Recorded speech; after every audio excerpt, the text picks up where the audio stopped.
Olá, futuros doutores e futuras doutoras, tudo bem, tudo tranquilo? Espero que sim, saudade de vocês. Lembre-se, você não é derrotado quando perde, você é derrotado quando desiste. Estamos começando mais uma videoaula de geografia, logo após a vinheta.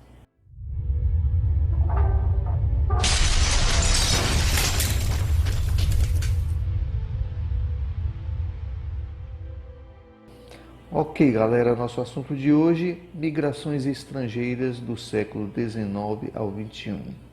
Entre os países americanos, o Brasil foi o quarto que mais recebeu imigrantes, ficando atrás somente dos Estados Unidos, da Argentina e do Canadá. O marco inicial do início da imigração no Brasil foi o decreto assinado em 1808 por Dom João VI, que permitia a posse de terras por estrangeiros.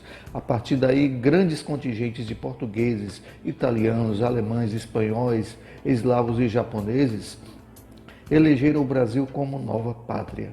Foi a partir da segunda metade do século XIX, 1850, e o início do século XX, 1930, que o Brasil recebeu o maior número de imigrantes. Em 1850, nosso país era essencialmente agrário e dependente da mão de obra escrava, cuja entrada no Brasil estava proibida pela Inglaterra a partir desta data.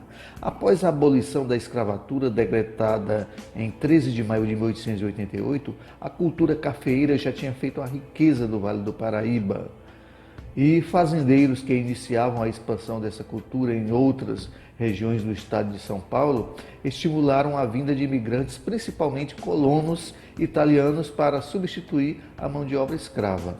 Outros fatores, como as crises econômicas na Europa nessa mesma época e a possibilidade de ascensão social na América, também motivaram as grandes correntes migratórias para o Brasil. Esses imigrantes, galera, eram em sua maioria jovens, pobres, do sexo masculino, tá? Em idade produtiva e com habilidades técnicas e manuais que desenvolveram ao trabalhar nas lavouras de seus respectivos países. Alguns traziam também a mentalidade empresarial, uma vez que vinham de potências industrializadas, o que foi fundamental alguns anos depois para as primeiras experiências realizadas neste setor do Brasil.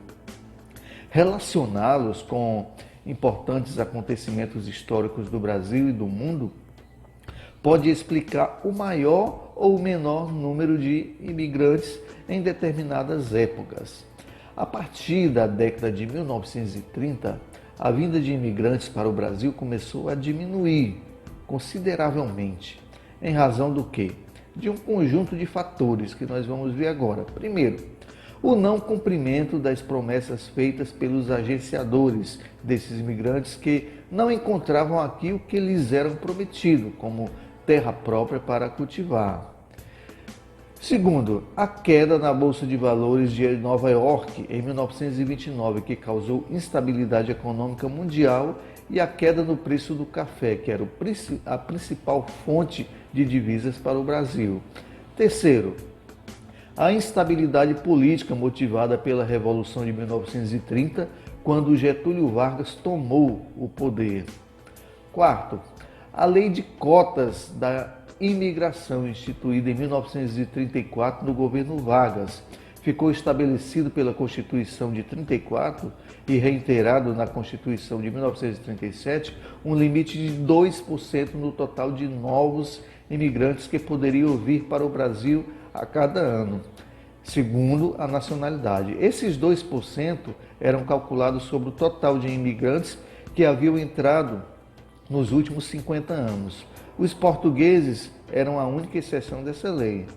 E também outras restrições juntaram-se à lei de cotas para obrigar que 80% dos novos imigrantes fossem agricultores.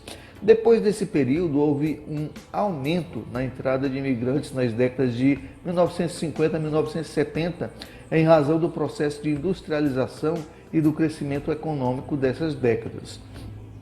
A partir da última década do século XX, e notadamente na primeira década do século XXI, o Brasil passou a receber novamente imigrantes e agora também refugiados, como veremos mais adiante. Agora veremos a imigração estrangeira no sul e no sudeste. As regiões sul e sudeste foram as que mais receberam imigrantes, enquanto a colonização estrangeira no sul fundamentou-se na pequena e média propriedade, na policultura e na agricultura familiar. Na região sudeste, ela foi impulsionada pelo desenvolvimento das grandes lavouras cafeeiras. A região sul recebeu italianos, alemães e eslavos. Os italianos se estabeleceram nas regiões de Garibaldi, Bento Gonçalves e Caxias do Sul, no Rio Grande do Sul, onde se dedicaram ao cultivo da uva e à fabricação do vinho. Também se estabeleceram em Santa Catarina, nas cidades de Orleans, Nova Veneza, Uruçanga e Criciúma.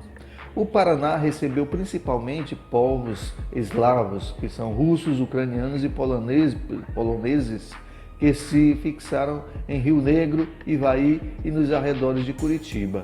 Entre 1850 e 1851, os alemães fundaram importantes colônias no estado de Santa Catarina, como a que deu origem a Blumenau, hoje importante centro industrial e comercial catarinense.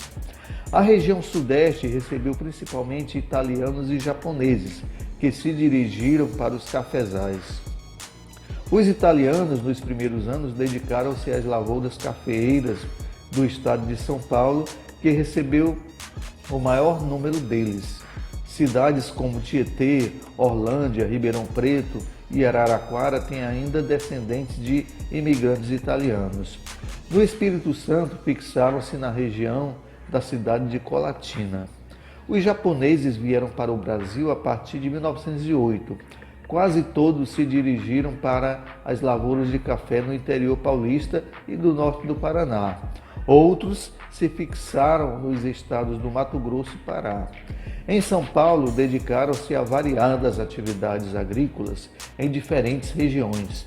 Também se dedicaram à agricultura no Paraná, no Mato Grosso e no Pará. Outras correntes migratórias, como de espanhóis e sírio-libaneses, espalharam-se pelo território brasileiro e se instalaram nos estados do Amazonas, do Rio de Janeiro e de São Paulo. Das correntes migratórias que se dirigiram para o Brasil, a mais significativa foi a de portugueses, notadamente. Entre 1890 e 1930, eles formaram o grupo mais numeroso de imigrantes que chegaram ao Brasil, pois não sofriam as restrições impostas aos demais grupos. Os estados de São Paulo e do Rio de Janeiro receberam o maior número deles, que também se encontram espalhados por todo o Brasil. As cidades de Salvador, na Bahia, Recife, em Pernambuco, Belém do Pará, Florianópolis, em Santa Catarina, entre outras, têm importantes comunidades portuguesas. Ok, galera, por hoje nós ficamos por aqui. Lembrando que as atividades domiciliares e os nossos encontros virtuais continuam sendo feitos através dos aplicativos Google Sala de Aula e do Google Meet. Assistam mais videoaulas no canal do professor Roger no YouTube. Chegando lá no YouTube, dá um like, comente, inscreva-se e clique no sininho de notificações para fortalecer nosso canal, para que nessas aulas nós possamos aprender cada vez mais. Não deixem de fazer as atividades que vocês estão recebendo para acumularem pontos nesse bimestre. Um grande abraço, beijo no coração, até logo, até mais ver, tamo junto, é nóis!